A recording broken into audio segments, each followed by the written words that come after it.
നമസ്കാരം.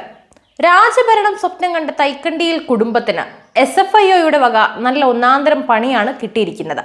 തൊട്ടു പിന്നാലെ മുഖ്യമന്ത്രി ഈ നിമിഷം തന്നെ രാജിവെക്കണമെന്ന് ആഹ്വാനം മുഴക്കിക്കൊണ്ട് പ്രതിപക്ഷ പാർട്ടികളും രംഗത്തെത്തി. അങ്ങനെയാണെങ്കിൽ കടുംപിടുത്തം പിടിച്ചാൽ ഇതോടെ പിണറായി സർക്കാർ വീഴുമോ എന്ന ചോദ്യമാണ് മുഴച്ചു നിൽക്കുന്നത്.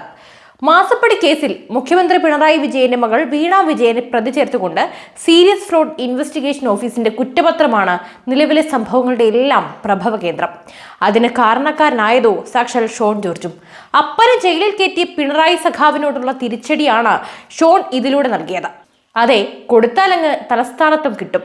എല്ലാവരും മറന്ന മാസപ്പടി കേസിന്റെ പൊടി തട്ടിയെടുത്ത് ഇന്നിവിടം വരെ കൊണ്ടെത്തിച്ചത് ഷോൺ തന്നെ. എന്തായാലും കേരളം കാത്തിരുന്ന നിമിഷം തന്നെയായിരുന്നു ഇത്. മുഖ്യമന്ത്രിയുടെ മകൾ വീണയുടെ സ്ഥാപനമായ എക്സാലോജിക്കും ശശിധരൻ കർത്തയും CMRലും സഹോദര സ്ഥാപനവും പ്രതികളാണ്. സേവനം ഒന്നും നൽകാതെ വീണ വിജയൻ ഏകദേശം 2.70 കോടി കൈപ്പറ്റി എന്നാണ് SFIO അന്വേഷണത്തിൽ കണ്ടെത്തിയത്. എന്താണല്ലേ, കഴിഞ്ഞ 2 ഭരണം കൊണ്ട് കേരളം വിടുത്താലും തൈക്കണ്ടിയിൽ ഫാമിലി പച്ചപിടിച്ചു. ഒരു കുടുംബമെങ്കിലും രക്ഷപ്പെടട്ടെ. അതേസമയം ഈ സമയത്ത് ഇത്തരത്തിലൊരു വിവാദം വന്നതുകൊണ്ട് തന്നെ പിണറായി സഖാവും പെട്ട അവസ്ഥയിലാണ്. അതായത് മുഖ്യമന്ത്രിയുടെ മകൾ കേസിൽ പ്രതിയാണെന്ന വിവരം പുറത്തു വന്നത് പാർട്ടി കോൺഗ്രസ് മധുരയിൽ നടക്കുന്ന സമയത്താണ്. മുഖ്യമന്ത്രി പിണറായിക്ക് പ്രായപരിധിയിൽ ഇളവ് നൽകണോ എന്ന കാര്യത്തിൽ ഇവിടെ അതിഭീകര ചർച്ചകൾ നടക്കവെയാണ് ഈ ചർച്ച പുറത്തു വരുന്നതും. അടുത്ത തെരഞ്ഞെടുപ്പിലും പിണറായി വിജയൻ തന്നെ ഇടതുമുന്നണി നയിക്കുമെന്ന സൂചനയ്ക്കിടയിലാണ് ഇത്തരമൊരു വിവാദ വാർത്ത എത്തുന്നത്.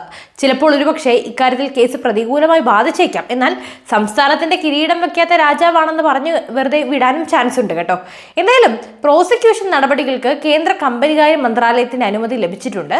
പ്രതികൾക്കെതിരെ 10 വർഷം വരെ തടവ് ശിക്ഷ ലഭിക്കാവുന്ന വകുപ്പുകളാണ് ചുമത്തിയതെന്ന് പുറത്തു വരുന്ന റിപ്പോർട്ടുകൾ. പക്ഷേ അതൊക്കെ നടക്കുമോന്ന് കണ്ടറിയണം. ആരും പ്രതീക്ഷ വെക്കേണ്ടെന്ന് സാരം. കേന്ദ്ര കമ്പനികാര്യ മന്ത്രാലയത്തിന്റെ അനുമതി ലഭിച്ചതോടെ മുഖ്യമന്ത്രിയുടെ മകൾ വിചാരണ നേരിടേണ്ടി വരും. ഇതൊക്കെ കേൾക്കുന്നുണ്ട്. ഇത് മുഖ്യമന്ത്രി പിണറായി വിജയനും മരുമകനും പൊതുമരാമത്ത് വകുപ്പ് മന്ത്രിയുമായ PA മുഹമ്മദ് റിയാസിനും രാഷ്ട്രീയമായും വലിയ തിരിച്ചടിയാണ്. വീണയുടെ വിചാരണ നടപടികൾ ഉടൻ തുടങ്ങിയാൽ അത് കേരളത്തിലെ പൊതുമണ്ഡലത്തിൽ വലിയ ചർച്ചകൾക്കും വഴിവെക്കും. ഇപ്പോൾ തന്നെ പ്രതിപക്ഷം അടക്കമുള്ളവർ മുഖ്യമന്ത്രി രാജിവെച്ച് പുറത്തു പോകണമെന്ന് പറഞ്ഞുകൊണ്ട് രംഗത്തെത്തിയിട്ടുണ്ട്. കേരളം കണ്ടതിൽ വെച്ച് ഏറ്റവും അഴിമതിക്കാരനായ നേതാവാണ് പിണറായി എന്ന് പ്രതികരിച്ചുകൊണ്ടാണ് ഷോൺ ജോർജ് രംഗത്തെത്തിയത്. അദ്ദേഹത്തിന്റെ ശ്രമഫലമായിട്ടാണ് ഇന്ന് വീണ്ടും കേസ് വെളിച്ചം കണ്ടത് പോലും. അതായത് കേരളം കണ്ട ഏറ്റവും വലിയ അഴിമതിയാണ് നടന്നത്. മുഖ്യമന്ത്രിയും പ്രതിയായി വരും. ഒരു നിമിഷം പോലും സ്ഥാനത്ത് തുടരാൻ പാടുള്ളതല്ല. രാജിവെക്കാത്ത മുന്നോട്ട് പോകാൻ സാധിക്കില്ല. വാങ്ങിയ പണത്തെ കൈക്കൂലിയായി കണക്കാക്കാൻ മാത്രമേ സാധിക്കൂ. ഇന്ന് നമ്മുടെ മുന്നിൽ മാന്യത കാണിക്കുന്ന പലരും ഈ കേസിൽ പ്രതിയാകും. വലിയ അന്വേഷണം ആവശ്യമാണ്. അക്കൗണ്ടിൽ പെടാത്ത തുകകളുണ്ട്. വിദേശ യാത്രകളൊക്കെ പിന്നെ എന്തിനാണ്? കേരളം കണ്ടതിൽ വെച്ച് ഏറ്റവും അഴിമതിക്കാരനായ നേതാവാണ് പിണറായി. മുഖ്യമന്ത്രിയുടെ മകളാണ് പ്രതിയെന്ന് പറഞ്ഞാൽ മുഖ്യമന്ത്രിയാണ് പ്രതിയെന്നും ഷോൺ ജോർജ് കുറ്റപ്പെടുത്തി. രാജ്യത്തെ അഴിമതിക്ക് കൂട്ടുനിൽക്കുന്ന നേതാവല്ല നരേന്ദ്രമോദി. BJP ഒരു അഴിമതിക്കും കൂട്ടുനിൽക്കില്ല. ശക്തമായ നടപടി തന്നെ ഉണ്ടാകുമെന്നും ഷോൺ ജോർജ് വ്യക്തമാക്കി. കൂടാതെ ഇതിനു പുറമെ KPCC പ്രസിഡന്റ് K സുധാകരൻ MPയും ഇതേ ആവശ്യവുമായി മുമ്പോട്ട് വന്നിട്ടുണ്ട്. മാസപ്പടി കേസിൽ മുഖ്യമന്ത്രിയുടെ മകൾ വീണ വിജയന് പ്രതി ചേർത്ത സാഹചര്യത്തിൽ ഒരു നിമിഷം വൈകാതെ പിണറായി വിജയൻ രാജിവെച്ച് പുറത്തു പോകണമെന്നാണ് അദ്ദേഹത്തിന്റെ പ്രതികരണം. മധുരയിൽ നടക്കുന്ന പാർട്ടി കോൺഗ്രസ് ഇക്കാര്യം അടിയന്തരമായി തീരുമാനിക്കണമെന്നും 10 വർഷം വരെ തടവ് കിട്ടുന്ന കുറ്റമാണിത് എന്നും തെളിവുകളെ അതിജീവിക്കാൻ മുഖ്യമന്ത്രിക്കോ മകൾക്കോ സാധിക്കില്ല. പണം വാങ്ങിയവർ അതിന്റെ ഭവിഷ്യത്ത് അനുഭവിച്ചേ തീരൂ. പലനാൾ കട്ടാൽ ഒരു നാൾ പിടിക്കപ്പെടും എന്നതാണ് യാഥാർത്ഥ്യം. കേരള ഹൗസിൽ മുഖ്യമന്ത്രി ഗവർണറെയും കൂട്ടി കേന്ദ്ര ധനമന്ത്രിയെ കണ്ടത് ഈ കേസിൽ നിന്ന് രക്ഷപ്പെടാനായിരുന്നു. അവിടെ നടന്ന ചർച്ച എന്തായിരുന്നുവെന്ന് മുഖ്യമന്ത്രി ഇതുവരെ പുറത്തുവിട്ടിട്ടുമില്ല. സത്യസന്ധരായ ഉദ്യോഗസ്ഥരുടെ നിശ്ചയദാർഢ്യം കൊണ്ട് കേസിൽ നിന്ന് രക്ഷപ്പെടാൻ കഴിഞ്ഞില്ല.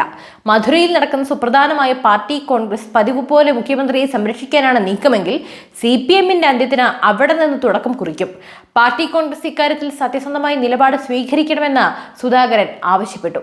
നിലവിൽ മുഖ്യമന്ത്രിയുടെ മകൾ Veena T, CMRL MD Sasidharan Kartha, CMRL CGM finance P Suresh Kumar അടക്കമുള്ളവർക്കെതിരെയാണ് പ്രോസിക്യൂഷൻ അനുമതി നൽകിയിരിക്കുന്നത്. CMRL എക്സാലോജിക് ഇടപാടിൽ ക്രമക്കേട് കണ്ടെത്തിയുള്ള SFIയുടെ അന്വേഷണ റിപ്പോർട്ടിലാണ് പ്രോസിക്യൂഷൻ അനുമതി നൽകിയത്. SFIയുടെ ചാർജ് ഷീറ്റിൽ ഗുരുതര വകുപ്പുകളാണ് ചുമത്തിയിരിക്കുന്നത്. വീണയ്ക്കും എക്സാലോജിക്കിനും 2.70 കോടി രൂപയാണ് അനധികൃതമായി കിട്ടിയത്. CMRL നിന്നും എംപവർ ഇന്ത്യ എന്ന കമ്പനിയിൽ നിന്നുമാണ് ഈ പണം കൈപ്പറ്റിയത്. ശശിധരൻ കർത്തയും ഭാര്യയുമാണ് എംപവർ ഇന്ത്യ കമ്പനിയുടെ ഡയറക്ടർമാർ. സേവനമില്ലാതെ പണം കൈപ്പറ്റിയെന്ന കണ്ടെത്തലാണ് വീണ തൈക്കണ്ടിക്കും ശശിധരൻ കർത്തയ്ക്കും എക്സാലോജിക്കിനും CMRLനുമെതിരെ കമ്പനികാര്യ ചട്ടം 447 വകുപ്പ് ചുമത്തിയത്. 6 മാസം മുതൽ 10 വർഷം വരെ തടവ് ശിക്ഷ കിട്ടാവുന്ന വകുപ്പാണിത്. വെട്ടിപ്പ് നടത്തിയ തുകയോ അതിന്റെ 3 ഇരട്ടിയോ പിഴയായും ചുമത്താം. പ്രോസിക്യൂഷൻ അപേക്ഷ കിട്ടിയതോടെ സാമ്പത്തിക കുറ്റകൃത്യങ്ങൾ കൈകാര്യം ചെയ്യുന്ന കൊച്ചിയിലെ കോടതി വഴി വിചാരണ നടപടികൾ തുടങ്ങും. ഇത് രാഷ്ട്രീയമായി വലിയ വിവാദങ്ങളിലേക്ക് വഴിവെക്കും. കുറ്റപത്രം സമർപ്പിച്ചതോടെ വീണ ഉൾപ്പെടെയുള്ളവർക്ക് സമൻസ് അയക്കും. ശശിധരൻ കർത്തയ്ക്കും CMRL ഡയറക്ടർ ബോർഡ് അംഗങ്ങൾക്കുമെതിരെ കൂടുതൽ വകുപ്പുകൾ ചുമത്തിയിട്ടുണ്ട്. അതേസമയം CMRLലെ കേസ് മുന്നോട്ട് വെച്ചാൽ അതിൽ വലിയ രാഷ്ട്രീയ കോലാഹലങ്ങൾക്കും വഴിവെച്ചേക്കാം. 182 കോടി രൂപയുടെ വെട്ടിപ്പ് CMRL നടന്നെന്നാണ് കണ്ടെത്തൽ. ഇല്ലാത്ത ചെലവുകൾ പെരുപ്പിച്ചു കാട്ടി കൃത്രിമ ബില്ലുകൾ തയ്യാറാക്കിയായിരുന്നു വെട്ടിപ്പ്. ഈ പണം കൈപ്പറ്റിയവർ സംസ്ഥാനത്തെ പ്രമുഖ രാഷ്ട്രീയ നേതാക്കൾ അടക്കമുള്ളവരുണ്ട്. നിബുഡ ഇന്റർനാഷണൽ പ്രൈവറ്റ് ലിമിറ്റഡ്, സസ്ജ ഇന്ത്യ പ്രൈവറ്റ് ലിമിറ്റഡ് എന്നീ കമ്പനികൾ വഴിയാണ് വെട്ടിപ്പ് നടത്തിയത്. ഈ 2 കമ്പനികളുടെയും ഡയറക്ടർമാർ ശശിധരൻ കർത്തയുടെ കുടുംബാംഗങ്ങളാണ്. 2024 ജനുവരിയിൽ തുടങ്ങിയ അന്വേഷണത്തിലാണ് 14 മാസങ്ങൾക്ക് ശേഷം ഏറ്റവും പ്രധാനപ്പെട്ട നീക്കം സംഭവിക്കുന്നത്. ആദ്യം ആദായ നികുതി വകുപ്പ് ഇന്ററിം സെറ്റിൽമെന്റ് ബോർഡും പിന്നെ RCOയും ശരിവെച്ച മാസപ്പടിയാണ് ഇപ്പോൾ SFIO അന്വേഷണത്തിലും തെളിയുന്നത്. സാമ്പത്തിക ക്രമക്കേട് കേസിൽ മുഖ്യമന്ത്രിയുടെ മകൾ പ്രോസിക്യൂഷൻ നടപടികൾ ഇനി നേരിടേണ്ടി വരുമെന്നാണ് നിർണായകം. കേസ് അന്വേഷണത്തിന്റെ ഭാഗമായി മുഖ്യമന്ത്രി പിണറായി വിജയന്റെ മകൾ വീണ വിജയന്റെ മൊഴിയെടുത്തിരുന്നു. ചെന്നൈയിലെ സീരിയസ് ഫ്രോഡ് ഇൻവെസ്റ്റിഗേഷൻ ഓഫീസിൽ ഹാജരായിട്ടാണ് വീണ മൊഴി നൽകിയത്.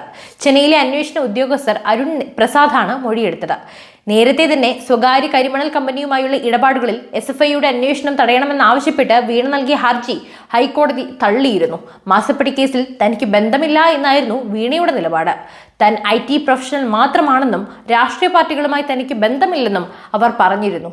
വീണ വിജയന്റെ ഉടമസ്ഥതയിലുള്ള എക്സാലോജിക് കമ്പനിയും സംസ്ഥാന വ്യവസായവൽക്കരണ കോർപ്പറേഷന് കീഴിലെ CMRLും തമ്മിലുള്ള ഇടപാടിനെ കുറിച്ച് കഴിഞ്ഞ വർഷം ജനുവരിയിലാണ് കേന്ദ്ര സർക്കാർ അന്വേഷണം പ്രഖ്യാപിച്ചത്.